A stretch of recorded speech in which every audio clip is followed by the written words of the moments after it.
സ്ത്രീധനം വാങ്ങിക്കരുത്, പകരം മഹറാണ് കൊടുക്കേണ്ടത് എന്ന് പറഞ്ഞു. സ്ത്രീധനം വാങ്ങിക്കരുത്. എത്ര നൂറ്റാണ്ടുകൾക്ക് ശേഷമാണ് സ്ത്രീധന നിരോധന നിയമങ്ങളെല്ലാം ലോകത്ത് പല രാജ്യങ്ങളിലും ഉണ്ടായത്. സ്ത്രീധനം വാങ്ങിച്ചു പോകരുത്, സ്ത്രീയാണ് ധനം, മഹർ കൊടുക്കണം, അങ്ങോട്ട് കൊടുക്കണം എന്ന് പറഞ്ഞു.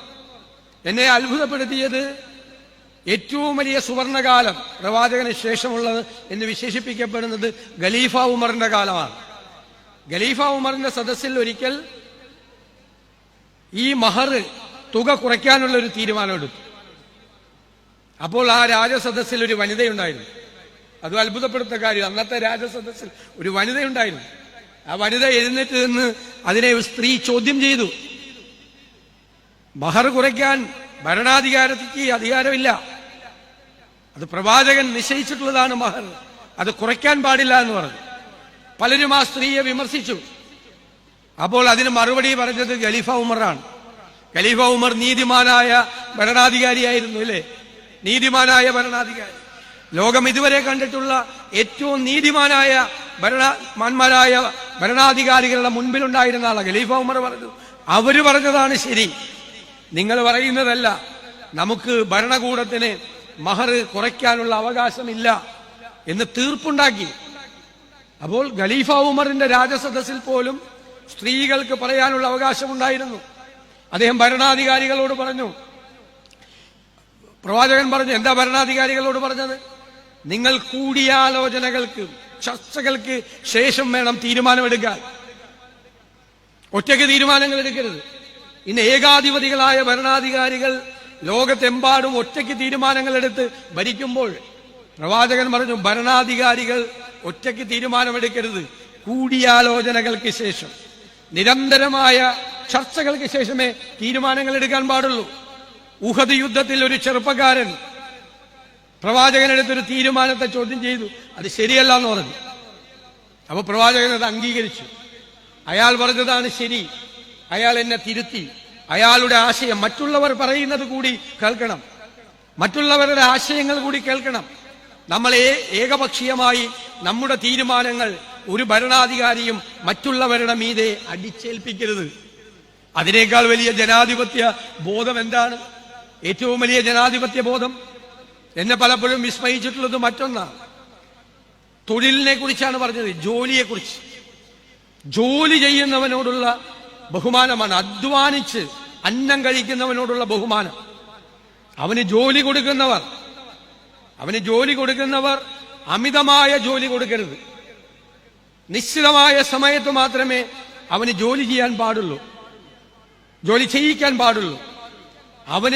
അവന്റെ ആരോഗ്യത്തിന് പറ്റിയ ജോലികൾ മാത്രമേ കൊടുക്കാൻ പാടുള്ളൂ, അതിൽ കൂടുതൽ ജോലികൾ കൊടുക്കരുത്. ഇനിയാണ് പറയുന്നത്, അവന്റെ വിയർപ്പാറുന്നതിന് മുമ്പ്, ജോലി ചെയ്യുന്നവന്റെ വിയർപ്പാറുന്നതിന് മുമ്പ് അവന്റെ പ്രതിഫലം കൊടുക്കണമെന്നാണ്. എത്ര നൂറ്റാണ്ടുകൾക്ക് ശേഷമാണ് ഓരോ രാജ്യങ്ങളിൽ ലേബർ ലോ ഉണ്ടായത്, തൊഴിൽ നിയമങ്ങൾ ഉണ്ടായത്? എത്ര നൂറ്റാണ്ടുകൾക്ക് ശേഷമാണ്. ഇതിനേക്കാൾ വലിയൊരു തൊഴിൽ നിയമം മാറേണ്ടോ? ഇതിനേക്കാൾ വലിയൊരു തൊഴിൽ നിയമം? കൂടുതൽ ജോലി അടിച്ചേൽപ്പിക്കരുത്, കൂടുതൽ ഭാരം അടിച്ചേൽപ്പിക്കരുത്, വേർപാറുന്നതിന് മുമ്പ് പ്രതിഫലം കൊടുക്കണം എന്ന് പറയുന്ന ഒരു തൊഴിൽ നിയമം, ഇതിനേക്കാൾ വലിയ തൊഴിൽ നിയമം ലോകത്ത് എവിടെയാണുള്ളത്? എല്ലാത്തിനെയും ചേർത്തു പിടിക്കുന്ന, എല്ലാവരെയും കാരുണ്യവും സ്നേഹവും എപ്പോഴും ഉയർത്തിപ്പിടിക്കുന്ന ആ ചിന്തകളാണ് വിശുദ്ധ ഗ്രന്ഥം ഒരു ജീവിതക്രമമായി ചിട്ടപ്പെടുത്തിയിട്ടുള്ളത്. അത് എപ്പോഴും എല്ലാവരുടെയും മനസ്സിൽ നിറഞ്ഞു നിൽക്കുന്ന, ജീവിതം എങ്ങനെയാകണം എന്ന് ദിശ ചൂണ്ടിക്കാട്ടി തരുന്ന ഒന്നാണ്. അതിൽ നിന്ന് വ്യത്യസ്തമായി ചരിക്കാൻ പാടില്ല, അത് തെറ്റാണ് എന്നാണ്. അനാഥരെ, അഭയമില്ലാത്തവരെ, അബലകളെ, വൃദ്ധരെ, വിധവകളെ, ഭിന്നശേഷിക്കാരെ, അവരെ എല്ലാം സംരക്ഷിക്കണമെന്നാണ്. അനാഥരെ സംരക്ഷിക്കുന്നവർ, സ്വർഗത്തിൽ അനാഥ സംരക്ഷകരും ഞാനും തമ്മിൽ 2 വിരലിന്റെ അകലം മാത്രമേ ഉണ്ടാവുള്ളൂ എന്ന് പറഞ്ഞു. അതായത് എന്റെ തൊട്ടടുത്തുണ്ടാവും. അനാഥരെ സംരക്ഷിക്കുന്ന നല്ല മനുഷ്യർ സ്വർഗത്തിൽ എന്റെ തൊട്ടടുത്തുണ്ടാവും. ഞാനും അവരും തമ്മിൽ 2 വിരലിന്റെ വ്യത്യാസം മാത്രമേ ഉള്ളൂ എന്ന് പറഞ്ഞാൽ നിങ്ങൾ എന്താണ് ജീവിതത്തിൽ ചെയ്യേണ്ടത് എന്നതിന്റെ കൃത്യമായ സൂചനകളാണ്. വിശപ്പുള്ളവന് ഭക്ഷണം കൊടുക്കണം, വീടില്ലാത്തവന് വീട് കൊടുക്കണം, സഹായം ആവശ്യമുള്ളവന് സഹായം കൊടുക്കണം. അതവന്റെ അവകാശമാണ്, നമ്മൾ കൊടുക്കുന്ന ഔദാര്യമല്ല എന്നാണ് പറയുന്നത്. ശാസ്ത്രീയമായ കാര്യങ്ങൾ പോലും മുൻകൂട്ടി പറഞ്ഞിട്ടുണ്ട്. ഈ ഭൂമി പരന്നതാണ് എന്ന് പരക്കെ വിശ്വസിച്ചിരുന്ന കാലത്ത് പോലും ഇത് സൂര്യന് ചുറ്റും ഒരു ഓർബിറ്റിൽ സഞ്ചരിക്കുന്ന ഗോളമാണ് എന്ന് പ്രവാചകൻ പറഞ്ഞിട്ടുണ്ട്. സയൻസൊക്കെ പിന്നീടാണ് അത് പ്രൂവ് ചെയ്തത്, തെളിയിച്ചത്. സയൻസ് എല്ലാം പിന്നീട് തെളിയിച്ച കാര്യങ്ങൾ നേരത്തെ മുൻകൂട്ടി പറഞ്ഞിട്ടുണ്ട്. അതുകൊണ്ടാണ് ഞാൻ പലപ്പോഴും പറയുന്നത് അത് കാലത്തിന്റെ മുമ്പേ നടന്ന കാര്യങ്ങളാണ്. എങ്ങനെയാണ്? മതത്തിനെ ദുരുപയോഗം ചെയ്യാൻ പാടില്ല. മക്കയിൽ നിന്നും മദീനയിലെത്തിയ പ്രവാചകൻ അവിടെ ഒരു ഭരണഘടനയുണ്ടാക്കി. അവിടെ മുസ്ലിങ്ങൾ മാത്രമായിരുന്നില്ല, അവിടെ ജൂതന്മാരും ക്രൈസ്തവരും ഉണ്ടായിരുന്നു. അവിടെ ഇസ്ലാമിന് വേണ്ടി മാത്രമുള്ള ഒരു ഭരണഘടന അല്ല പ്രവാചകൻ ഉണ്ടാക്കിയത്. അവിടെ ജൂതന്മാർക്കും ഇസ്ലാമിനും ക്രൈസ്തവർക്കും സ്വന്തമായ വിശ്വാസമനുസരിച്ച് പ്രാർത്ഥിക്കാനുള്ള അവസരങ്ങൾ കൊടുക്കുന്ന, എല്ലാവരെയും നിലനിർത്തുന്ന ഒരു ഭരണഘടനയായിരുന്നു. അല്ലേ? 622 അല്ലേ ആ ഭരണഘടന ഉണ്ടാക്കിയത്? അതിനേക്കാൾ വലിയ മോഡലായിട്ടുള്ള കോൺസ്റ്റിറ്റ്യൂഷൻ എവിടെയാണുള്ളത്? ഒരു വ്യത്യസ്തങ്ങളായ സമുദായങ്ങൾ ജീവിക്കുന്ന ഒരു സമൂഹത്തിൽ എങ്ങനെ ജീവിക്കണം എല്ലാവരും അവരവരുടെ വിശ്വാസങ്ങൾ ഉയർത്തിപ്പിടിച്ച് ആ വിശ്വാസങ്ങളിൽ അവർ മുമ്പോട്ട് പോകട്ടെ. അവർക്ക് അതിനുള്ള സ്വാതന്ത്ര്യം ഉണ്ട് എന്നാണ് പറഞ്ഞത്. ഇന്നിപ്പോ ലോകത്ത് യുദ്ധം നടക്കുകയാണ്. ഗാസയിൽ കുഞ്ഞുങ്ങൾ കൊല ചെയ്യപ്പെടുകയാണ്. ഇവിടെ കുട്ടികൾ അവതരിപ്പിച്ചു പരിപാടി. കുഞ്ഞുങ്ങൾ കൊല ചെയ്യപ്പെടുകയാണ്. എന്താ പ്രവാചകൻ പറഞ്ഞത്? യുദ്ധത്തിന് നീതി ഉണ്ടാകണം, യുദ്ധത്തിന് നീതി ഉണ്ടാകണം, യുദ്ധനീതി ഉണ്ടാകണം. സ്ത്രീകളെ, കുഞ്ഞുങ്ങളെ, വൃദ്ധരായ ആളുകളെ, രോഗികളെ, പ്രാർത്ഥിച്ചുകൊണ്ടിരിക്കുന്നവരെ ഒരിക്കലും ആക്രമിക്കരുത് എന്നാണ് അദ്ദേഹം പറഞ്ഞത്. യുദ്ധനീതി, യുദ്ധനീതിയാണ്. ഇന്ന് യുദ്ധനീതിയില്ല. ഇന്ന് യുദ്ധത്തിൽ കുഞ്ഞുങ്ങളെയാണ് ടാർഗറ്റ്. ഗാസയിൽ മുഴുവൻ കൊല്ലുന്നത് കുഞ്ഞുങ്ങളെയാണ്. ഞാൻ ഇന്നലെ ഒരു മീറ്റിംഗിൽ പറഞ്ഞു, 1972 ഒരു വലിയ ഫോട്ടോഗ്രാഫർ, വലിയ പുലിറ്റ്സർ സമ്മാനമൊക്കെ നേടിയ ഒരു സുപ്രധാനമായ ചിത്രമെടുത്തു. അമേരിക്ക നാപ്പാം ബോംബ് വിതറിയപ്പോൾ ആ ബോംബ് അഗ്നിയാണ്. ആ അഗ്നിയിൽ നിന്ന് രക്ഷപ്പെടാൻ ഓടി ഒളിക്കുന്ന ഒരു പിഞ്ചു കുട്ടിയുടെ ചിത്രമുണ്ട്. നാപ്പാം ഗേൾ എന്നാണ് അറിയപ്പെട്ടിരുന്നത്. അതെല്ലാവരുടെയും മനസ്സിലുണ്ട്. ആ കുഞ്ഞ് ഓടുന്നത് ഒരു പെൺകുട്ടിയാണ്, കൊച്ചു പെൺകുട്ടി ഓടുന്നത് ഇല്ലേ? ഒരു ചിത്രമാണ് ലോകത്തിൽ വന്നത്, ഒരു ഫോട്ടോ. ആ ഫോട്ടോ ഒരുപാട് ആളുകളെ സ്വാധീനിച്ചു. യുദ്ധത്തിനെതിരായ പ്രക്ഷോഭങ്ങൾ ഉണ്ടാക്കി.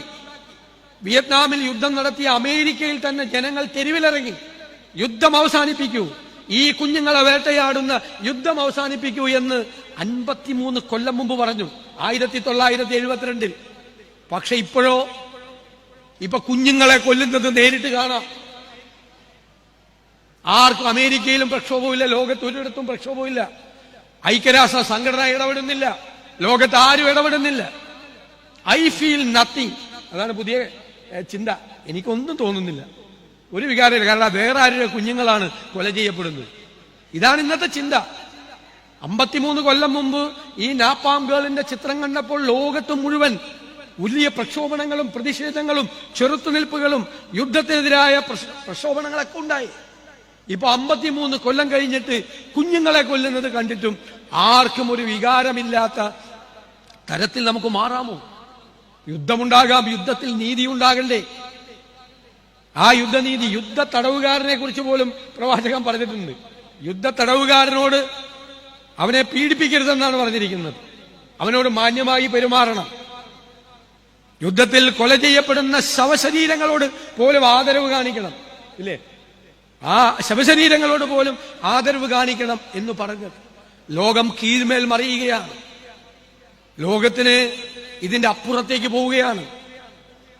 മനുഷ്യൻ എന്നുള്ള ആ സങ്കല്പം, സ്നേഹം, അനുകമ്പ, കാരുണ്യം, ഇതെല്ലാം മനുഷ്യനിൽ നഷ്ടപ്പെട്ടുകൊണ്ടിരിക്കുന്ന ഒരു കാലത്ത് പ്രവാചക മതം അതാണ് വിശുദ്ധ ഗ്രന്ഥം ഉയർത്തിപ്പിടിക്കുന്നത്.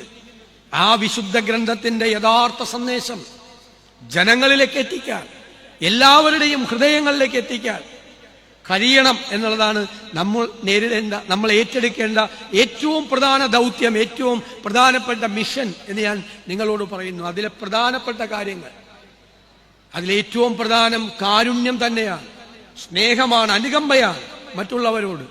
ഇവിടെ തിരുവേലിയിരിക്കുന്നുണ്ട്. ക്രൈസ്തവ ദർശനത്തിന്റെയും ഏറ്റവും വലിയ മൂല്യവത്തായത് അതാണ്, സ്നേഹമാണ്, അല്ലേ? മറ്റുള്ളവരോടുള്ള അനുകമ്പയാണ്.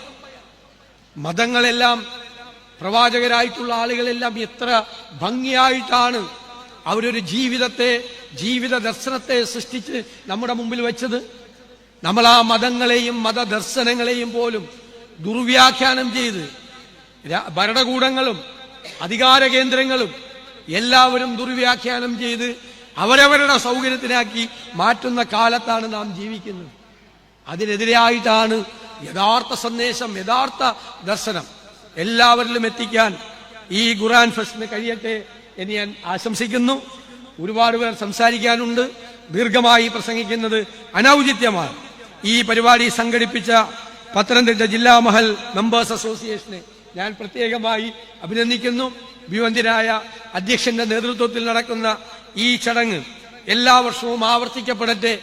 വളർന്നു വരുന്ന തലമുറയുടെ ഉള്ളിലേക്ക് സ്നേഹത്തിന്റെയും കാരുണ്യത്തിന്റെയും സന്ദേശം എത്തിച്ച് നല്ല മനുഷ്യരായി ജീവിക്കാൻ, അവരെ പഠിപ്പിക്കാൻ, അവർക്ക് മാർഗനിർദ്ദേശം നൽകാൻ ഇതുപോലുള്ള പരിപാടികൾക്ക് തീർച്ചയായും കഴിയും എന്ന് മാത്രം വിനയപൂർവ്വം സൂചിപ്പിച്ചുകൊണ്ട് ഞാൻ ഈ സമാപന സമ്മേളനം ഉദ്ഘാടനം ചെയ്തതായി അറിയിക്കുന്നു. നന്ദി.